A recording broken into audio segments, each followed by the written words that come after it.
Hello dear friends, welcome to nursing success point. तो आज अपन most important topic के बारे में डिस्कस करने वाले हैं। आज का अपना मोस्ट इम्पोर्टेंट टॉपिक रहेगा, वो रहेगा ट्यूबरकुलोसिस। ट्यूबरकुलोसिस टॉपिक लेने का मेरा मेन पर्पज़ होने वाला है, क्योंकि इसमें बहुत सारे क्वेश्चन बनने वाले हैं। कोई भी एग्ज़ाम हो, CHO का एग्ज़ाम हो, चाहे नॉर्सेट का एग्ज़ाम हो, सब एग्ज़ाम में इससे रिलेटेड क्वेश्चन बनते हैं और क्वेश्चंस भी इसके हर टॉपिक्स में से बनते हैं। जैसे इसकी डेफिनेशंस में से भी बन जाते हैं, इसके साइन एंड सिम्टम्स में से 2-3 क्वेश्चन बनते हैं, इसके डायग्नोसिस में भी 2-3 क्वेश्चन बनते हैं, और इसके प्रिवेंशन में भी 2-3 क्वेश्चन बनते हैं, और इसके ट्रीटमेंट में भी 2-3 क्वेश्चन बनते हैं। तो मैं आपको वन बाय वन जहाँ पे क्वेश्चन बनते हैं वो क्वेश्चन इंपॉर्टेंट नोट करवाऊँगा, तो आपको बने रहना वीडियो के साथ में। तो बढ़ते हैं अपने ट्यूबरकुलोसिस, वेरी इंपॉर्टेंट टॉपिक है, ध्यान से पढ़ना आपको।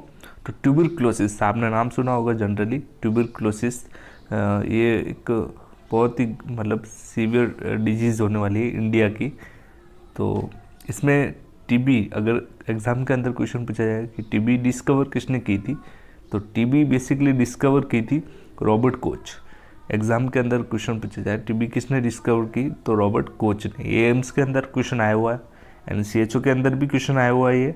And others name of TB, तो टीबी के अदर्स नेम कौन कौन सा, अगर टीबी नहीं पूछ के कोई अदर नेम पूछ के भी आपको उसके क्लिनिकल फीचर्स पूछ सकता है, तो उसके बारे में आपको मालूम होना चाहिए।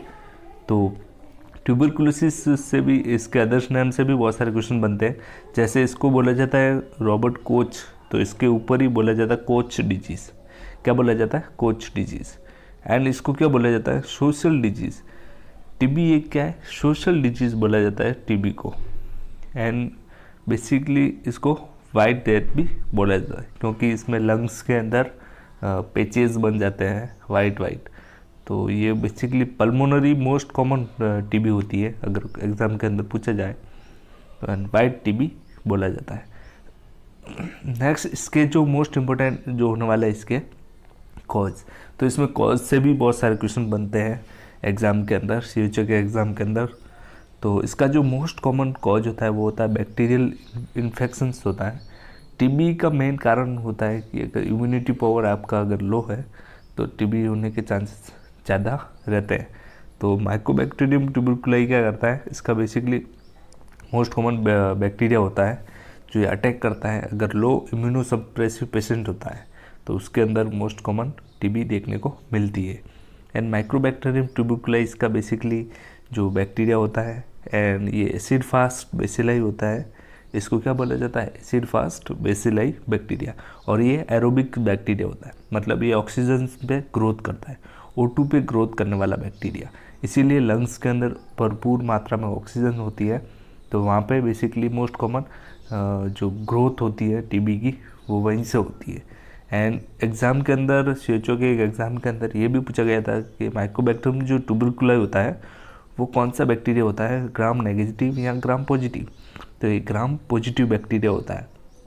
तो ये भी बहुत मोस्ट इम्पोर्टेंट है। यहाँ पे मैंने आपको 3 क्वेश्चंस बताए, जैसे एसिड फास्ट बेसिलाई पूछ सकते हैं, एंड माइकोबैक्टीरियम ट्यूबरकुलाई ये भी पूछ सकते हैं, and gram positive bacteria and aerobic bacteria होता है। अगर एनारोबिक आए तो विदाउट ऑक्सीजन्स पे ग्रोथ करता है, एंड एरोबिक्स ऑक्सीजन्स पे ग्रोथ करता है।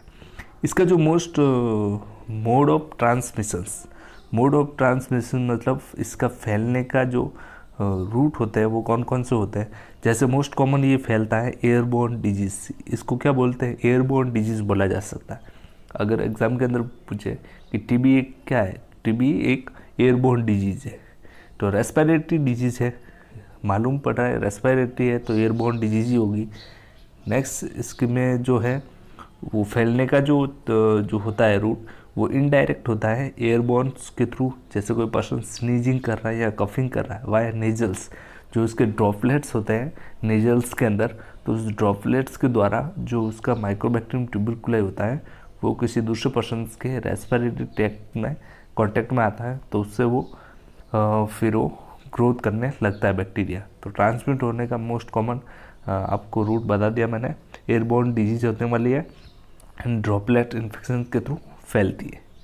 एंड इसका जो इंक्यूबेशन पीरियड होता है, इंक्यूबेशन पीरियड का मीन्स होता है कि कोई भी अगर माइक्रो ऑर्गेनिज्म बैक्टीरिया होता है वो बॉडी में एंटर करता है, उसके बाद में एंटर करने के बाद में जब वो first sign and symptom produce करता है तब वो पीरियड कहलाता है इंक्यूबेशन पीरियड। तो 2 मंथ्स का इसका इंक्यूबेशन पीरियड होता है। 2 मंथ्स के अंदर ग्रो करता है ये बैक्टीरिया। एंड इसके जो मोस्ट कॉमन टाइप्स से भी बहुत सारे क्वेश्चन बनते हैं। टाइप्स के अंदर आप देख सकते हैं इसमें पल्मोनरी टीबी मोस्ट कॉमन, इसके जो टाइप होता है वो होता है pulmonary TB and extra pulmonary TB. Pulmonary TB क्या होती है, एक लोकलाइज होती है। पल्मोनरी मीन्स लंग्स को बोलते हैं पल्मोनरी। एंड लंग्स के अंदर अगर टीबी फैल रही है तो वो एक लोकलाइज टीबी होगी एंड लंग्स के अंदर ग्रोथ करेगी। तो अगर पल्मोनरी टीबी है उसका अगर डायग्नोसिस भी पूछा जाए तो उसको अपन एक्सरे से भी मालूम कर सकते हैं। CXR एक्सरे से भी अपन पल्मोनरी टीबी को आइडेंटिफाई कर सकते हैं। नेक्स्ट जो इसका जो एक्स्ट्रा पल्मोनरी टीबी होती है, एक्स्ट्रा पल्मोनरी टीबी बहुत सारी टाइप्स की होती है, जैसे अपन 1 बाय 1 डिस्कस करेंगे। जैसे एक्स्ट्रा पल्मोनरी टीबी इसके अंदर आप देख सकते हैं ब्रेन टीबी। अगर किसी को मेनिंजियल या ब्रेन टीबी हो जाए तो वो एक्स्ट्रा पल्मोनरी टीबी के अंदर आती है। नेक्स्ट स्पाइन टीबी एक डिजीज़ का नाम सुना होगा आपने, पोर्ट्स डिजीज़ को क्या बोलते हैं, spine TB, ports disease. And ports fracture, Coolidge fracture, ऐसे भी आपने नाम सुने होंगे। तो पोर्ट्स डिजीज़ का मीन्स क्या होता है, स्पाइन टीबी। नेक्स्ट है ऑस्टियल टीबी। ऑस्टियल मतलब बोन के अंदर अगर टीबी होती है तो ऑस्टियल टीबी कहलाती है। नेक्स्ट है इंटेस्टाइनल टीबी। इंटेस्टाइनल टीबी मतलब स्टोमक के अंदर या इंटेस्टाइन के अंदर अगर टीबी होती है तो इंटेस्टाइनल टीबी कहलाती है, क्योंकि इसके बहुत सारे टाइप्स होते हैं। जो मेनली जो सीवियर एंड मोस्ट कॉमन जो होती है वो पल्मोनरी टीबी होती है, ये आपको याद रखना है। और एक होती है फैलोपियन टीबी। फैलोपियन टीबी जो होती है रिप्रोडक्टिव की मोस्ट कॉमन टीबी होती है फीमेल्स के अंदर मोस्ट कॉमन टीबी होती है फैलोपियंस टीबी, रिप्रोडक्टिव ऑर्गन की। एंड बोविन्स टीबी होती है वो एनिमल्स काउज मिल्क्स में होती है, इसलिए पाश्चुराइजेशन अपन मिल्क्स को पाश्चुराइज करते हैं।